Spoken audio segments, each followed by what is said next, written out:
Good morning guys, welcome back to the channel. Welcome to another episode of 360 Speed.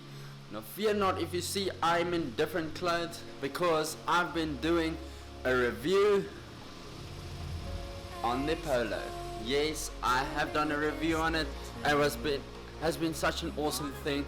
As you can see, I am in fact on my way to varsity now, so I'm gonna switch to the montage now and tell you more about the Polo, what it is. And just so you know, see that space there where that bag is? It's gonna disappear coming this week. I'll keep you updated on that. If you know, you know. But guys, I hope you enjoyed this review. Please let me know what you think about it, and then I'll check back to you at the end of the video. Might not be in this close again. Like I said, enjoy this video and I look forward to seeing you next time. And if you're new here, please consider subscribing.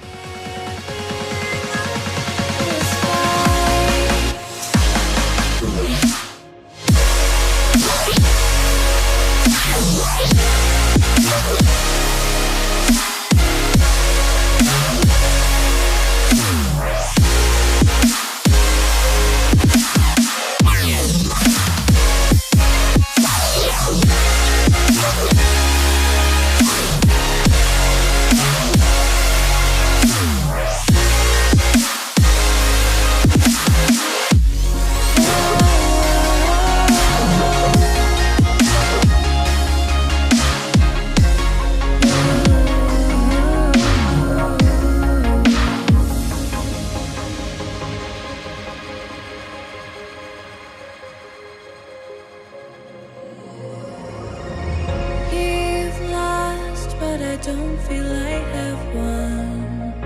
I wanna forget you, but only time will heal. Too late to erase the bad we've done. I wanna forget you. So now that we're in the car, I want to show you quickly the interior bits and some of the stuff that I like and I don't like. So please just bear with me, and then we can do a walk around about what makes this car's interior good.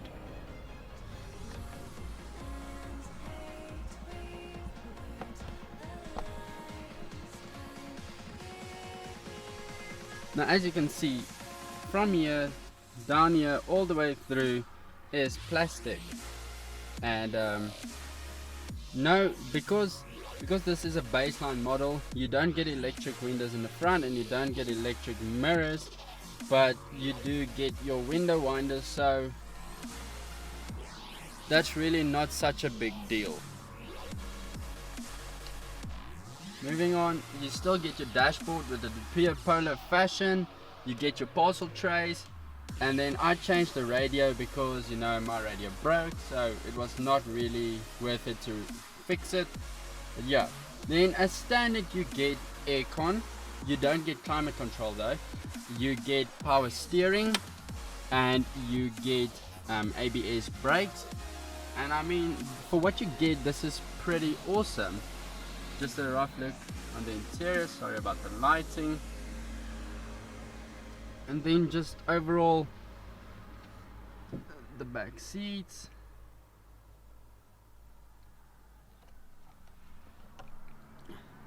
Now I should say this car is almost 10 years old. This is a 2011 model, we're in 2019, so 8 years and a bit. So I'm really impressed with how this car's interior held up and the paces it went through, because the previous people had children, so you know that children tend to mess things up and they tend to ruin the interior, and I think this has this held up quite nicely. Now in the future I am gonna change it up a bit, make it look more sporty, you know, because we are going for that ultimate show car look. So I'm really looking forward to getting this project moving along.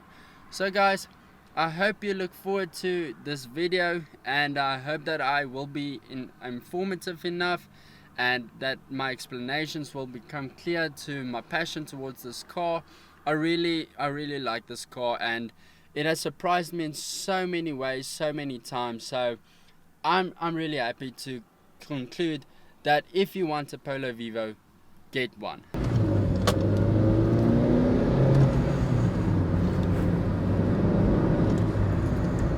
So, the Polo Vivo.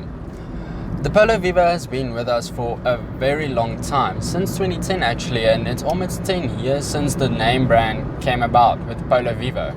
Now let's start with Vivo. What does it mean? Now, the word Vivo derives from the Spanish word of alive, and this car certainly makes you feel alive in a sense. Now, this is a perfect student go-getter, go-around city car. Now, don't think that it's just meant for the city. It is very good and very capable. And seeing that it has to be broad-shouldered and actually needs to know what it's doing in the city, it's quite unique to find it could actually also do the job very well on the open road. Now, let's start off with fuel consumption, which this car is renowned for. It is amazing. It's simply just a cut above the rest. Now, if you want to have a car in the current situation of being more fuel efficient, then you need to opt for the stupid 3-cylinder 1-liter turbocharged engines. Now, I say they are stupid because 3 cylinders turbocharged motor, they're trying to push so much out of the engine, but in such a small compact unit. And yes, it does have its advantages, but it also has a significant disadvantage to it. It's prone to braking a lot quicker than your average car. You say your 4-pop, your 6-pop, your just the normal engines. So my problem with that is it doesn't provide the necessary good driving experience that a 4-cylinder car would. Now, don't get me wrong, there is excellent choices of 3-cylinder turbocharged engines out there, provided from Audi with their platforms, VW with the VW Up, the new current Polos that comes out with the 3-cylinder engines. They are very, very economical, very good. And their power delivery is also up to par with 4 cylinders in the making. So what I'm going to come down to is the fact that the Polo Vivo still provides a lot of very good driving experience. Let us touch on what the Polo Vivo is about. If you can't afford a new car that is economical and will provide for a good driving experience, then your next best option is to go for a second-hand vehicle. So that opens up the second-hand market. Now, Polo Vivos, Polos in general tend to have very good value. And here in South Africa, you will find examples ranging between 70,000 at cheapest and looking at its worst condition, ranging all the way up to in the 90,000 mark with more up-to-date models, like a 2014 or 2016 model. Now, there's nothing wrong with it keeping its value. It is very good value for money. And if I have to say, I've had this car for quite some time, and I'm in love with it. Although I was really bound to not like it in the start. From the start, I did not want a Polo Vivo at all. Like, I despised the name, I despised the car because I thought it was going to be, well, crap. That's it. I thought it was going to be a crap car. But this car is actually very good, given that you have this money that you pay for. Now, this is a 1.4 baseline. Let's start off with the engine specs, then with the baseline, what it is, and then I'll work my way up. So, in the 1.4 baseline, you get 55 kilowatts from a 1.4 liter engine, naturally aspirated, 4-cylinder, which provides 55 kilowatt and 132 Newton meters of torque at a 5,200 RPMs. Now, that is not bad considering that this car is just a little bit lighter, a little bit more heavier than the Golf, which was at around about the 800 kilogram mark. This one weighs 1,014 kilograms. Now, given it has as standard aircon, ABS, power steering, and it has a very good it has a very good platform that it is based on. It is a proven platform because the previous generation Polos, the 9 and 3, was a very good car. Now, don't get me wrong, this car does not come without its faults. Like the radio, for instance, the infotainment system radio that you get. If you opted for the MP3 CD player model, then yes, they are prone to breaking very, very quickly. They either have the problem of having a volume button breaking or a CD reader fault, and that translates to having to fix it, which is a hefty amount of money, where you can just go and replace the whole unit by going with an aftermarket solution. Now that's what I did exactly, and that will unlock the full potential of the Polo 6R sound system that they have incorporated into the Polo Vivo. So some of the underpinnings of the car also came from the Polo 6R, or it was updated from that. It was an update of the underpinnings that came as inspiration from the Polo 6R, which is also cool. Now you get where I'm going with this. It's a very good car, it's very capable, and I love it.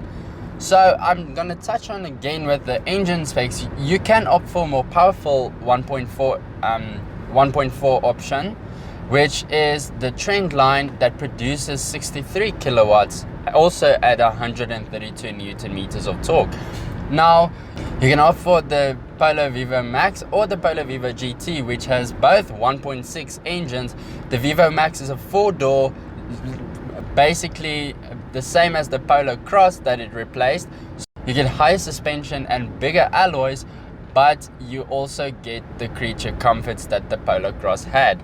So it can go off-road much easier, and it's very pleasurable to drive.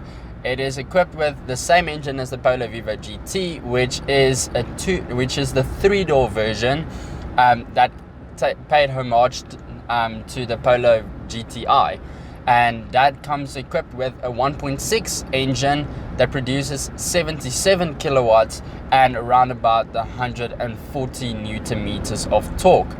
You get versions that has 142 newton meters of torque, and that is pretty powerful. Now you also get, in some instances, the Polo Vivo GT in a 1.4, but they were scarce and not really a very good option because that's a 4-door and people didn't really want to buy those. They are equipped with a 63 kilowatt engine as well, but they are very capable of handling the job.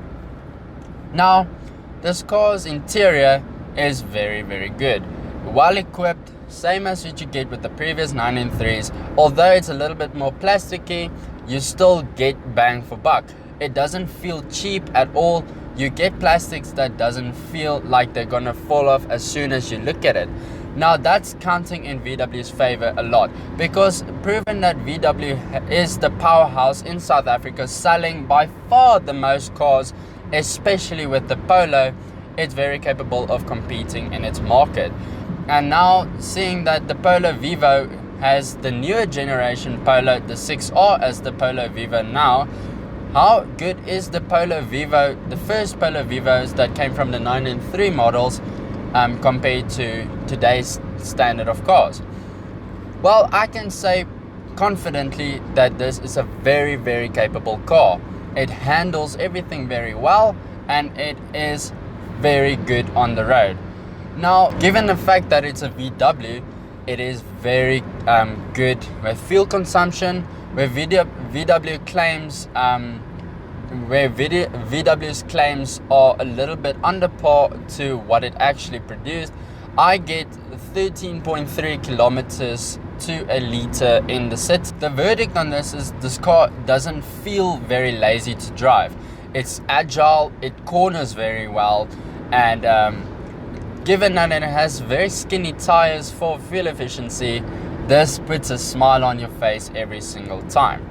Now, don't get me wrong, this is not a car made for performance. It is not the goal of this car, but it is actually just to be a very capable car on the road. Now, given that I'm a student, this is the perfect car for a student. and it doesn't take away from the driving experience whatsoever in terms of reliability and, you know, first-hand driving experience itself.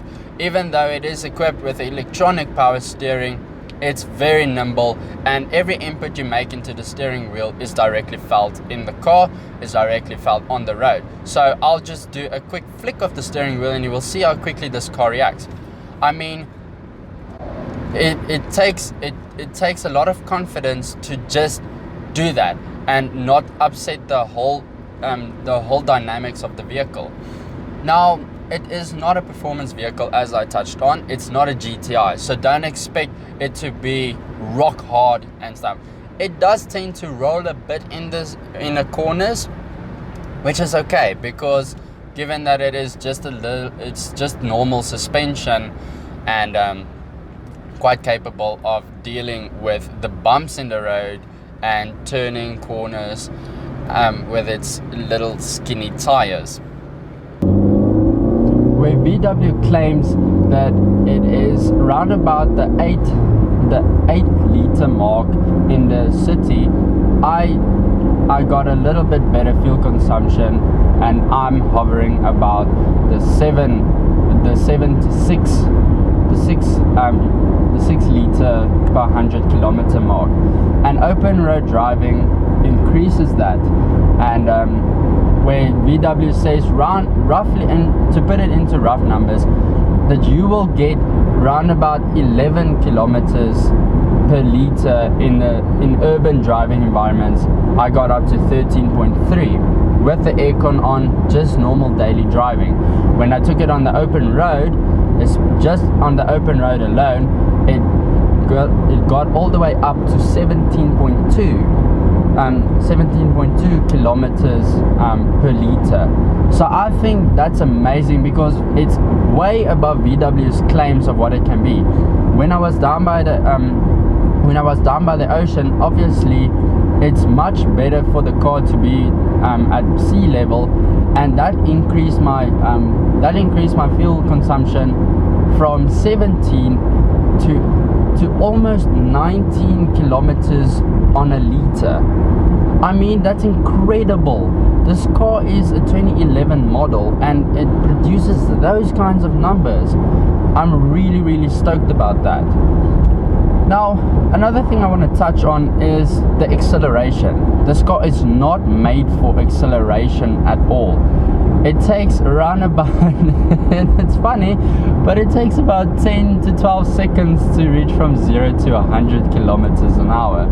Now, it's not slow, but it's not fast either. It's just enough to get you up and about, and you know, obviously you can only travel above 100 kilometers on a highway, so really trying to do that numbers in the city is, yeah, it's gonna get you a ticket. But anyway, so this car is amazing for what it is, and I can say I'm really happy with it. So if you are in the market for buying a Polo Vivo, please go for it. If you're looking for the more performance version based, yeah, you are gonna do better with the 1.6 or even the 1.6 GT, because the normal 1.6 4-door produces 72 kilowatts at around about 136 Newton meters of torque. I might be wrong on that, because certain sites say certain different numbers, so I'm not really sure which numbers are correct, but as far as I know, it's in the 130 Newton meter mark, because it comes from instead, like the Golf that it replaced, the City Golf that it replaced, this is not an 8-valve 1.4 or 1.6 engine, but this is a 1.4 or the 1.6 platform with a 16 valve engine, and it's a cross-flow head platform. So none of that U platform where the air intake and the exhaust sits just above each other. So yeah, any thoughts that you have on this video so far, or any questions, please drop it in a comment down below. If you like this review, please consider subscribing, And if you have other pointers that you want to give me, or just handles that I need to touch on, if you're looking forward to new reviews and upcoming models, cars, please do tell me. I would like to improve my skills on doing a review, because this is my second review and I kind of enjoy it. Although I'm rambling on and sometimes not making sense, I really do tend to enjoy this. So guys, that's it for now. Please drop a like, consider subscribing, and please remember to buckle up, keep it safe on the roads out there. I'll see you next time. Watching it end again and again. Okay, so here is a startup and an acceleration point of view video, so you can see the driving experience. Put that off. I'll have to put the radio off soon. Let's get a start up. I don't. So sounds fairly normal, sounds like a Polo. So into first gear we go, handbrake off, clutch control, and we are off. There's the central locking activating.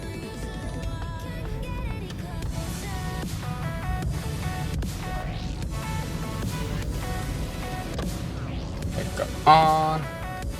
See if there's no cars coming. Okay, yes, I was at Swartkops filming. Okay, second gear pull, 5,000 RPMs. Already up to 80. 100. Fourth gear still 120. Okay, I'm gonna ease it down.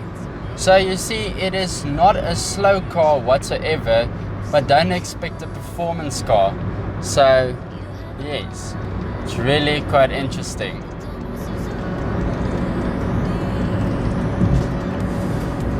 How people will look at me funny because I have this thing on my head and they don't understand it.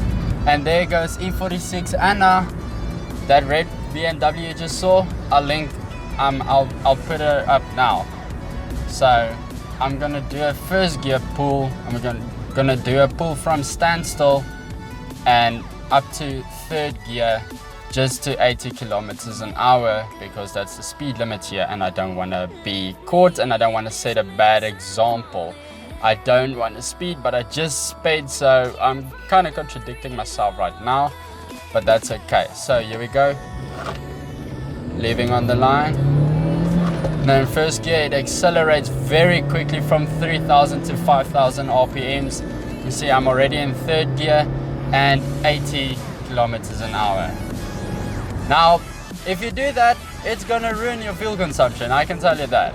But it's quite fun to do it, drive a little bit spiritedly, even if you're in just a normal car like a Polo Vivo. So, yeah, I don't know what to say, this car really impressed me. Can't get any closer.